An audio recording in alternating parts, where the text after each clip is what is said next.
لیے ہوں گے. جنرل صاحب میں سندھ کے حوالے سے ہی بات کرنا چاہ رہا ہوں.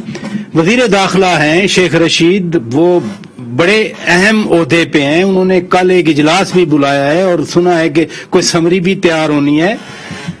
ایم کے ایم ابھی ان کے ساتھ ہے، ان کی اتحادی ہے. جی ڈی اے ان کی اتحادی ہے، ابھی ان کے ساتھ ہے. پی ٹی آئی کے اپنے وہاں ممبرز ہیں. تو وائبل آپشن تو بنتا ہے. آپ لوگ ایم کے ایم کو گورنرشپ دے رہے تھے، اگر پی ٹی آئی دے دیتی ہے، ان کا گورنر بن جاتا ہے تو وہ ساتھ ہیں نا. ابھی فرق کیا پڑے گا پھر؟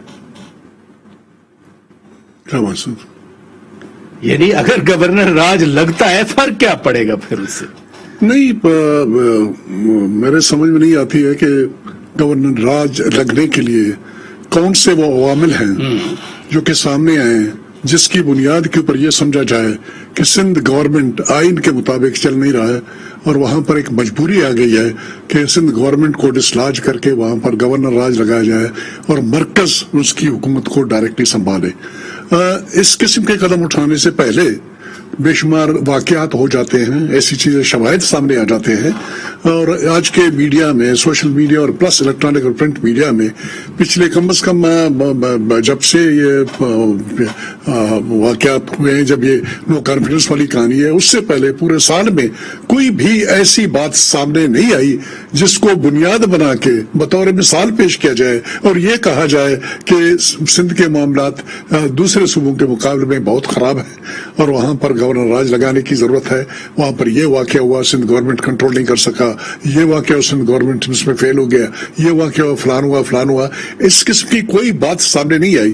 رہ گیا جہاں تک شیخ رشید صاحب کا تعلق ہے، وہ اپنی نوکری پکی کرنے کے لیے یہ پوچھنا چاہ رہا تھا کہ انہوں نے جو بیان دیا، ملکہ بخاری صاحبہ کھل کے بات کر رہی ہیں کہ وزیر اعظم نے نہ ہاں کی نہ کی اور کوئی ایسی. میں تو کہتا ہوں کہ یہ سوال آپ کو اٹھانا نہیں چاہیے تھا.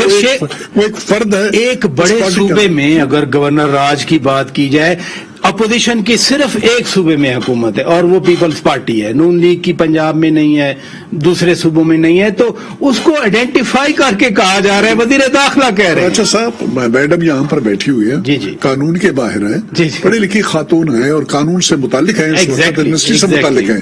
انہوں نے کلیئر بات کہہ دی. انہوں نے کہا کہ ہمارے پارٹی کا اس سے اب تک کوئی تعلق نہیں ہے، اس پہ کسی قسم کی سوچ بچار نہیں ہوا ہے. شیخ صاحب کیوں کہہ رہے ہیں؟ شیخ صاحب اپنی نوکری بنا رہے ہیں. شیخ صاحب اس قسم کی بے شمار باتیں کرتے رہے اور بھی کرتے رہیں گے اور اس کوئی پتہ نہیں ہے اینڈ آف دا ڈے بالکل کوئی سمرساٹ کر کے کوئی اور بات کر دے. ہر مرتبہ ایک نئی پارٹی میں آئے ہیں، اس قسم کی باتیں کرتے رہے. آپ سمجھتے ہیں کہ آپشن نہیں ہے یہ سندھ میں گورنر راج کا آپشن ہے ہی نہیں؟ I don't think so. میرے خیال میں اس کی قانونی طور پر گنجائش کوئی نہیں ہوگی. اگر اس قسم کی کوئی حرکت کی جائے گی، پہلے تو یہ ہے کہ پارٹی میں لوگ ہیں سمجھدار، سوجھ بوجھ رکھنے والے، قانون جاننے والے، وہ اس کی اجازت نہیں دیں گے. اگر اس کو بات ہوئی میرے سمجھ کے مطابق، میں زیادہ نہیں جانتا ہوں، پہلے ہی پیشی میں میرے خیال میں اسٹرائک ڈاؤن ہو جائے گا. آپ کورٹ کی بات چلیے